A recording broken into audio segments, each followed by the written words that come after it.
Oh, this is Shepherd of Peace. I wanted to create a new video, and I'm calling it Christ versus Antichrist. And the reason I'm creating this is because me and my wife, we watched this documentary about Scientology, and she was surprised that I've never really studied Scientology. I didn't know anything about it. Really, the only thing I know about Scientology is when I was in the Navy. Some beautiful woman would come up behind me, tap me on the shoulder, and say, haven't we met somewhere? And then we'd start up a conversation, and then she'd try to convince me to go to the Scientology reading room with her. And this happened several times while I was in the Navy, so probably the reason I never went for Scientology is because their tactics to get people to go to church were kind of strange. But anyway, so that's watching Scientology has inspired me to create this video because all the terrible, awful things about Scientology, and I'm watching that and I'm thinking, well, isn't our world the same way? I mean, except Scientology is just a bit more extreme. It seems like that within the last 30 years, we seem to be on a trend where we are judging each other for anything. And this could be in part because of the internet. It could very well be. The internet makes it easier to judge other people because they can't see you, they can't hear you. We just make comments on a web page. It doesn't involve any bravery at all, just simply a keyboard. That could be the reason for it, but man, it could be the world we live in. We're creating more and more laws, and we have more and more police, and the military is growing bigger and bigger and bigger. The government is growing stronger and stronger and stronger, so we have less control about the world around us. So judgment seems to be our only power, and this seems right for us. And this is a trend that probably needs to be reversed. Now, I'm calling this video Christ versus Antichrist so that we can know the difference, because there's a lot of confusion out there about what church to join, what church not to join, which group to follow, which group not to follow, and there's a lot of judgment and stuff. So I figured I'd make this really simple. I'll give you an example. Jesus taught to do unto others as you have do unto you. And that's it, period. And all of his teachings go fall in line to that. All of them. And that's all there is to it. And so if somebody encourages you to do to somebody that you wouldn't want done to you, then that person is wrong. Period. And this is the teaching of the Antichrist. You know, I couldn't really explain to you what God is, except that I believe that God is the universe. And that's about as best as I can explain it to you. And I believe that there's a piece of God in each one of us. Satan's about the same way. I couldn't really explain Satan to you either, though I do believe very strongly that Satan exists. I don't really think I could really explain it to you. Best way I can explain it to you is Christ versus Antichrist. For example, on the internet you might see that you should love gays and lesbians. Well, Jesus would agree with that because you should love everybody. But you might also see that you should hate homophobes. You should judge them. You should condemn them. Well, Jesus wouldn't agree with that. He would say tolerate them. So this would be the difference between the teachings of the Antichrist and the teachings of the Christ. Jesus would teach you to love everyone, and the Antichrist would teach you to pit you against them, against those other people. That's what the Antichrist does. Satan is an attitude. This attitude is predominant, that if somebody does something wrong, or somebody does something we think is wrong, we should judge and condemn them, we should punish them, we should put them in jail, we should kill them, we should whatever.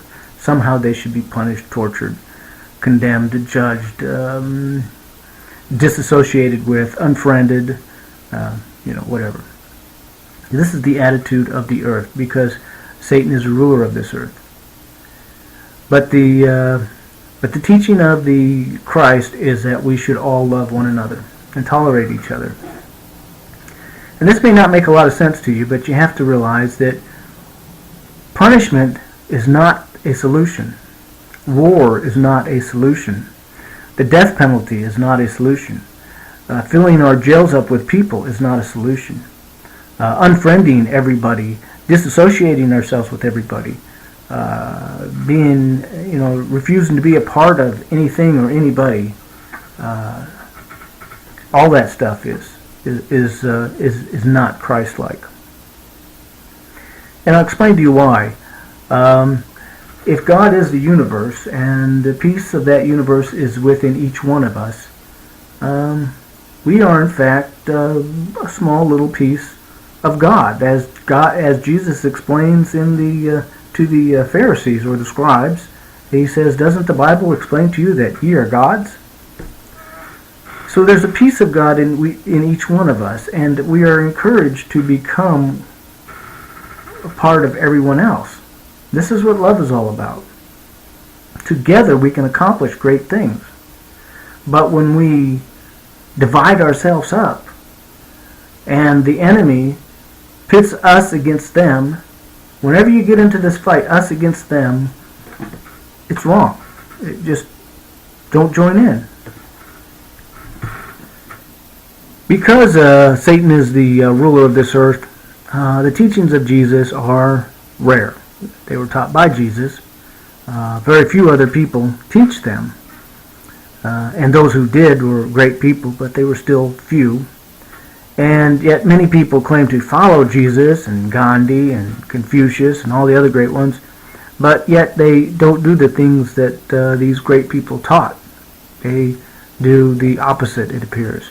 They follow this attitude that is a part of the earth, that we should judge and condemn. And now, yeah, granted, there are some very evil people in this world. I'm not going to say that they don't exist, and they're very evil, and we need to be protected from them.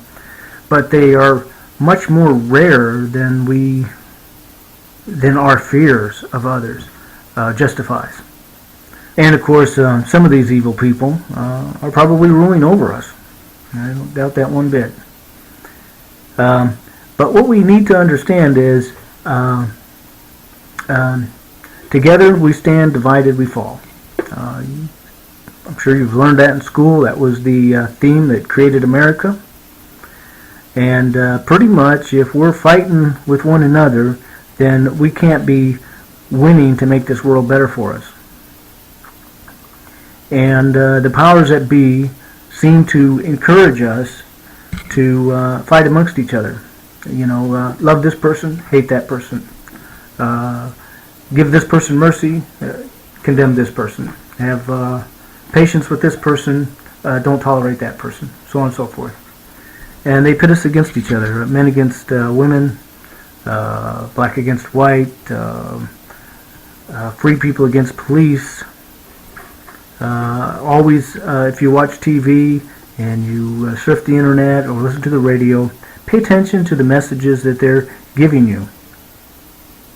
And you'll see that it's all about judging, condemning, and it's all about pitting us against them. And it's sort of like, it encourages you to believe that you're this good, wonderful person if you're on the right side with the right beliefs, etc.